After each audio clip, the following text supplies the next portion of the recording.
we shelter things we value. If you make a lot of money, you look for a tax shelter. If you have an expensive car, you want to shelter it with a garage or at least a cover. The only time the word shelter is used in a negative sense is when we shelter our children. Welcome to the EDIFY podcast, where our guests share practical wisdom on living our faith in public. I'm Mary Fiorito. Thank you for joining us today. Brian Echevarria is a husband and father from North Carolina who saw the radical ideologies being pushed in public schools and decided to speak up at his local school board meeting and ultimately to run for state office. Brian, thank you so much for being here with us on the EDIFY podcast. It's a pleasure to meet you in person. Thank you for having me. Let's jump right in. CRT doesn't just tell a different side of history, but it twists history. And you speak about this a little bit in the video you did for us. Can you give us some examples of that? I think the twisting of history is CRT likes to disguise itself like it's Black history. Except if you just dig just slightly below the surface, you find out that it actually comes from Karl Marx, from conflict theory. Right. So it perpetuates the idea that my children, in this case, that because they're Black, or as I like to say, they're pecan colored, right? That somehow they don't have an opportunity here in America and they're going to be oppressed. And I just don't believe that. That hasn't been my experience, and it's definitely not what I expect from my children. Well, what do you say then to people who are so critical of someone, for example, like Senator Tim Scott or like Clarence Thomas on the Supreme Court, who was born literally in a house with no running water, yet is now a Supreme Court justice of the United States. But people will sometimes say, well, they're not real people of color because they don't have the same kind of viewpoints on CRT that they do. Can unpack that for me, because I find that so puzzling, because here are incredibly successful men, both of them doing so well, really doing it, through a lot of their own hard work and initiative, right? And they also had people who believed in them. But why is it that they're rejected by some in communities of color? I think, well, number one, what I would say to them is free your mind. We have an entire history in our country, one that came from slavery and oppression all the way to someone being on the Supreme Court, being the senator of South Carolina, right? So number one, free your mind. We've progressed. Right. It's not the way it used to be. But also, I think we have to, at least in my community, we have to escape groupthink. It takes a special individual to say, I disagree with everybody.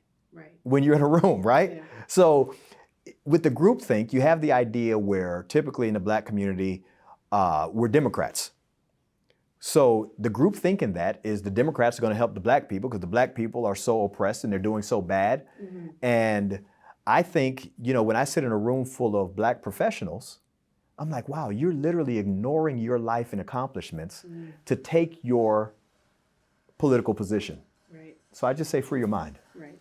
Yes. And then there, I think, are assumptions made as well. Like they've had it easy or somebody opened doors for them. I remember watching that documentary on Clarence Thomas and him talking about interviewing for one of his first jobs at a law firm. And the partner who was interviewing him, they were introducing themselves and literally turned to Clarence Thomas and said, well, we all know why you're here. And he said he got so angry, but that anger really motivated him to say, I'm going to show you. I'm smarter than you. I write better than you. I'm a harder worker than you are.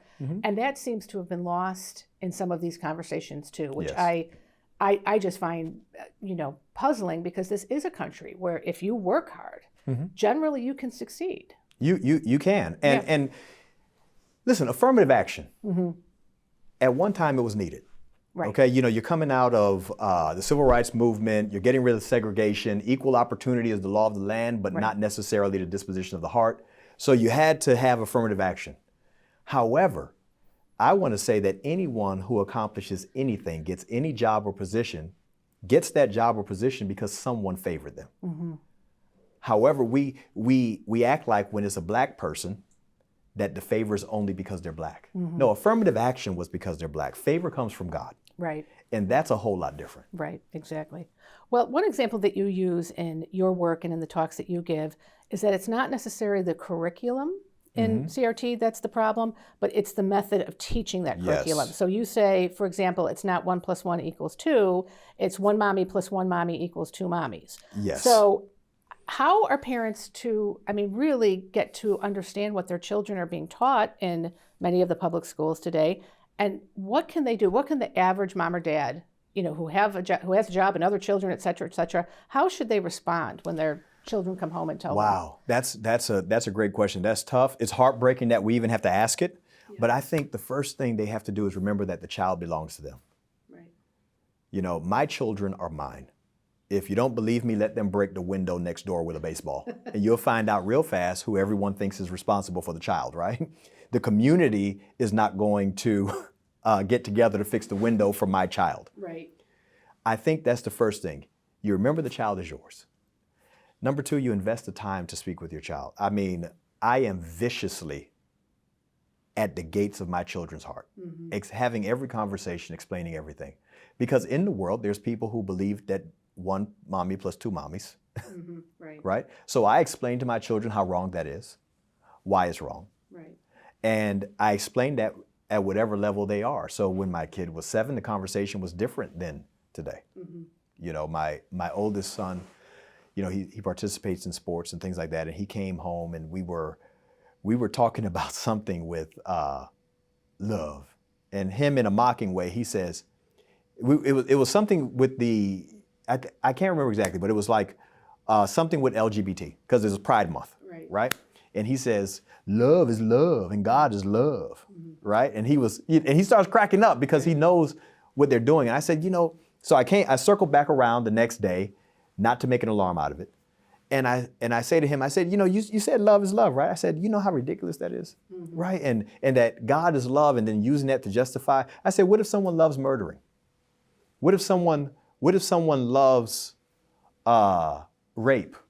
So if God is love and they love murdering and they love rape, would that make it okay? Right? I said, so it's a crazy thing. And we talked about what love is. And so I slowly deal with my children. I try not to cause alarm on every issue. But I come back and say, hey, man, think about this. Yeah. And I think all parents have to do that. Obviously, that's how I do it with my children. But you have to figure that out with your own. So you say that we shouldn't even have the term parental rights. Is that what you mean when you say that? It's ridiculous. Yeah. Like, we literally now have a term that says the parents have a right to the children, as though it hasn't always been that way.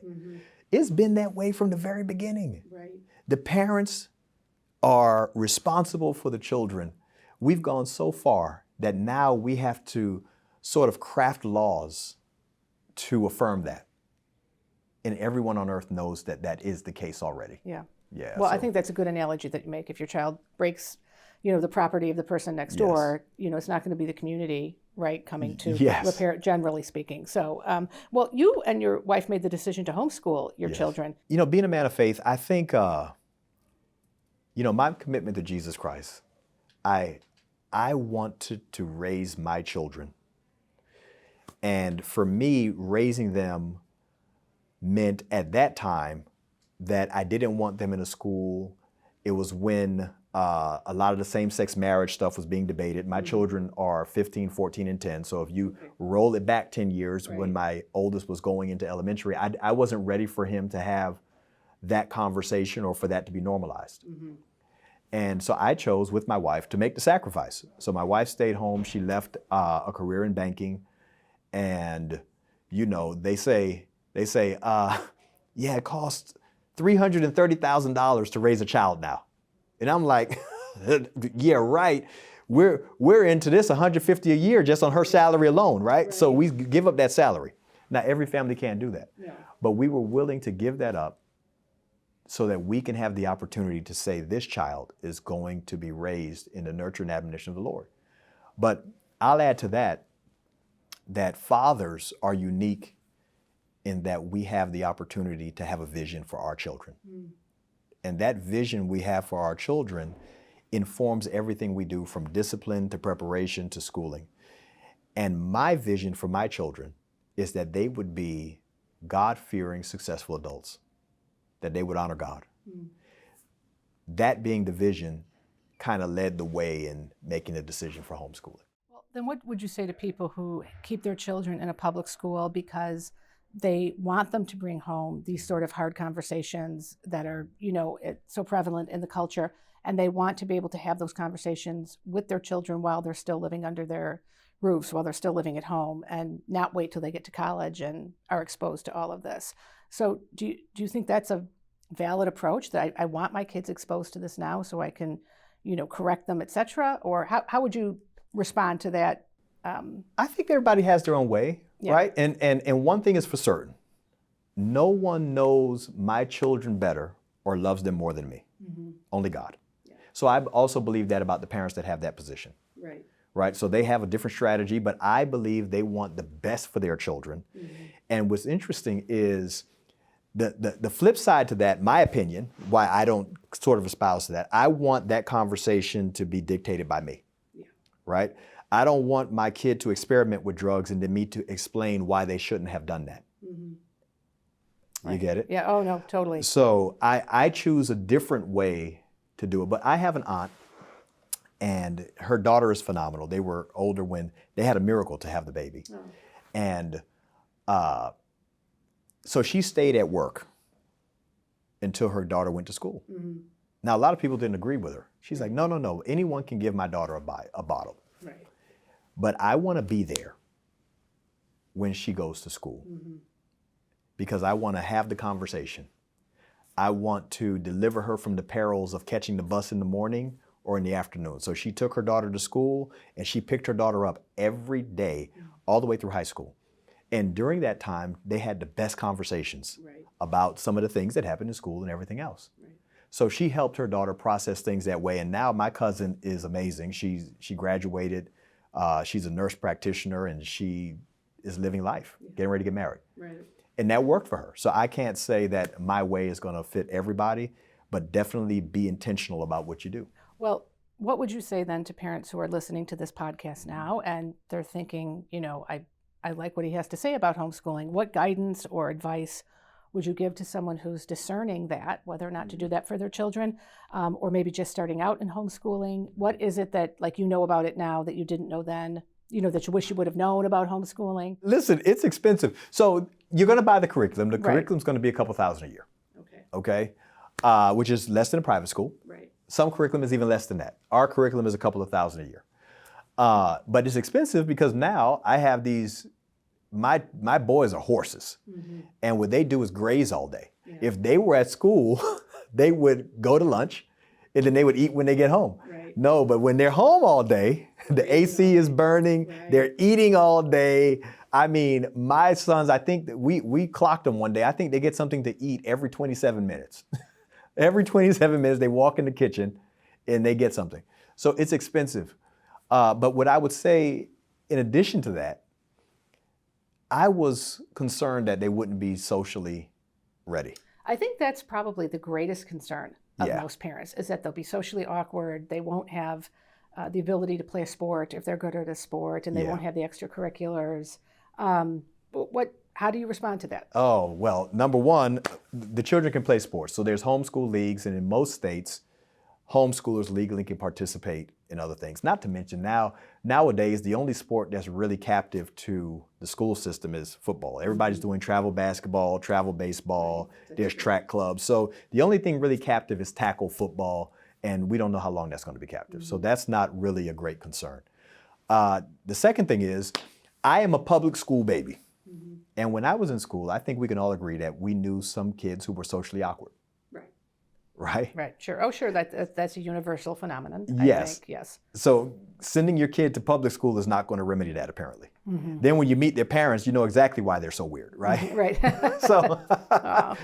Right? I mean, it's true. Yeah. So if you're social, if you're involved in your church, if you have family around, they're going to get all the socializing they need. They're going to be on sports teams with the rec league. The only thing they don't get is distracted education with a teacher who is practically not permitted to discipline the children there. So half the day is lost to discipline, right? That's the only thing they're going to miss out on. Other than that, I mean, it works. Yeah.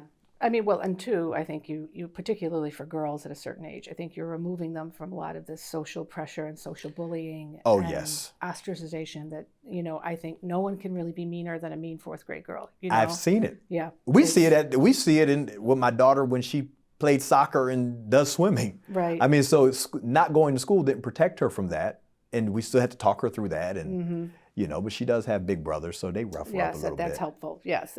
Well, when our team met with you previously, you said something that really kind of resonated with us, but we'd like you to expand upon it a little bit. Yes. You said that the only thing we negatively shelter is our children. Yeah. Can you explain what you mean by that? It's a fascinating statement. Oh, listen, I am not a helicopter parent. I am the absolute fortress of parents, right? So when we talk about shelter, if you make a lot of money, you look for a tax shelter. Right. If you have an expensive car, you want to shelter it with a garage or at least a cover. If it's raining, you look for shelter. If there's gunshots, you look for shelter. Right. The only time the word shelter is used in a negative sense is when we shelter our children. Except we shelter things we value. Mm-hmm. And there is little that I value more than my children. So why wouldn't they be sheltered? Right. Why wouldn't your children be absolutely sheltered? And then you get parents on the peripherals trying to pressure you into these things. So you always get the story that the little girl who was sheltered all of a sudden goes to college and goes crazy. Right. So what, you think it would have been better to let her go crazy 3 years earlier? Right. Yeah, it has a very negative connotation, yeah. but I see what you're saying now. Like, you own a Maserati, you're going to make sure that it's in a shelter that's protecting it and keeping it safe. And it's always Satan saying, leave your children here. Right. Well, I'd like to go a little into your personal story now. So in 2022, you ran for state office in North Carolina. Yes. Unfortunately, you lost by a ridiculously narrow margin. How many votes? Like, it was a 315 vote spread, so just over 600 votes. That's crazy. So did you always want to run for office? No. Did you have political aspirations? No. But okay, then what was the moment when you said, okay, I'm going to run for office? Tell us a little bit about that experience. Well, there was a couple of moments. The first thing was actually my parents. So my mom and dad left North Carolina and they moved to South Carolina because as 100% disabled veterans, they would get no property taxes on their primary residence. Well, in North Carolina, they do get taxed. Additionally, their Social Security disability benefits were taxed. So they left the state, and when they did, they went from being 20 minutes from my house to an hour and 20 minutes away. And I was like, oh snap, government policy just broke up my family. Because now the grandkids, you can't just drop in on grandma and grandpa, right? So that was the first time I was like, wow, you know what? This policy stuff matters, okay? And then as my children got older, like I said, my oldest son is now 15. I've created this world for them. I am that fortress parent, right? No screens, all of that stuff, and now slowly watching movies and TV shows and everything else. But I realized that they're not going to live in this world that I made them. They're going to go live in the rest of the world where I live. Right. And that's when I began to be a little more interested. But the moment, I really can't explain it. My wife and I hadn't discussed it. It was the Friday after Thanksgiving in 2021. And I woke up and I said to my wife, I think I'm supposed to run for office. I mean, you just feel it. Right. And she was like, okay, well, let's pray. And so we prayed and fasted and spoke to the wisest people we knew. And that was the conclusion. And would you ever consider running for something again? I mean, you had such a narrow loss, so obviously your candidacy resonated with people. Oh, not quite enough people, not but quite enough. But enough that you came really Yes. with it. Talk about coming within striking distance. Well, I'm about 85% no. One of the reasons is, I felt like I don't feel like I have to be in office. Even then, I felt like I was supposed to run. And when I think about running again, I will probably have to have the same kind of moment where I feel like God is impacting my heart. I know that when you were running for office, you were going around door to door, you were meeting all sorts of people. What did you draw from that experience? I mean, do you think that the United States is still the great melting pot, or are we now so polarized with our differences that we don't have that melting pot, capacity anymore? I think the battle of good and evil, light and dark, is always going to find its way into the room, whether you're talking about athletics or politics, right? And what I discovered is about 90% of the people are like me. We're just ordinary, everyday people. Right. I like to say I am extraordinary, Okay. right? About 7% of the people I meet, they are unique. I mean, they're unique. They're uniquely gifted in some way. They're intelligent. They have a heart of gold, or they're able to do something that others can't. Now, there's about 3% of the people who are uniquely wicked. Mm. And they're the ones that cause the polarization. Right. They're the ones that, you know, here we are Christians. For instance, North Carolina, 77% of the state says they're Christian. Mm. Obviously, we know that's likely not true. Right. However, 77%, but there's this idea, the polarization is not between just, hey man, I don't like anything you have to say. That's not the polarization. Mm-hmm. It's the difference between theory and application. Okay. I'm more on the application side. So in theory, you tell me, hey, no child should be abused or bullied at school, and you have my 100% support in theory. But then you say, in order for this child not to feel bullied, this young boy needs to go into the locker room with your daughter. And now what happens, the application of this theory is not working. Right. And I believe most of society is right here on the application if someone will have the conversation with him. Right. We need to protect him or her. Right. But not at the expense of my children. Right. Well, at the expense of their privacy and their dignity and their ability to compete fairly in sports. There's a whole litany of things. You know? I think if we just make it selfish. Right. Get out of the theoretical realm. What do you want? So when I meet people, I say, hey, what do you really want for your child? Mm-hmm. Forget the theory for a second. How do you feel about this if it happened to your daughter or to your son? Right. Everybody agrees at that point. Right. Everybody agrees. Hey, Mr. Liberal, how would you feel if you found out your kid was on hormone blockers for 2 years and the school hid it and never told you? And was being called a different name. And was being called a different name. Yeah. Oh, now the theory doesn't work for you anymore, right? Right. You like it for somebody else's child. Yes. Yeah, but not so much for your child. So, well, listen, to wrap up this great conversation, Brian, I'd like to do a little lightning round here with you. So we're going to do a rapid fire Q&A segment. Yes. So I'll give you some buzzwords or phrases. Okay. And you give me your quick hot take on it. So a few words or 15 seconds or less. Okay. You ready? Yes. All right. The Black Lives Matter organization. Terrible. Marxist. Okay. Slavery. Terrible, and history. Okay. Well, history in America. There's still some on Earth. Right, true. Yes. Reparations. Nah. I don't qualify anyway. Okay. Why wouldn't you qualify? Because my family was in British slavery in the Bahamas.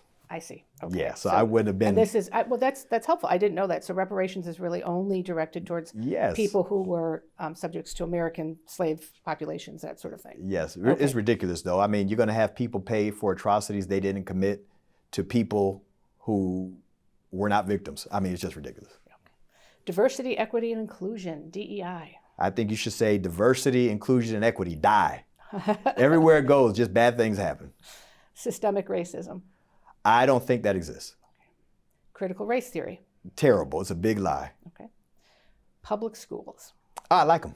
We need them. Okay. Fatherhood. Utmost importance. It's going to determine what happens to our society. Well, Brian Echevarria, it has been a delight sitting down and speaking with you today. Thank you so much for being part of our EDIFY podcast. And we're thrilled to see what you're going to be doing in the future, whether you run for office or not. Yes. We're going to be keeping to follow you. Thanks so much. Thank you.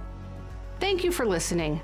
To make it easier for you to listen to future EDIFY podcast episodes, please make sure you subscribe over at Apple Podcasts, Spotify, or wherever you listen to your favorite podcasts. Thank you.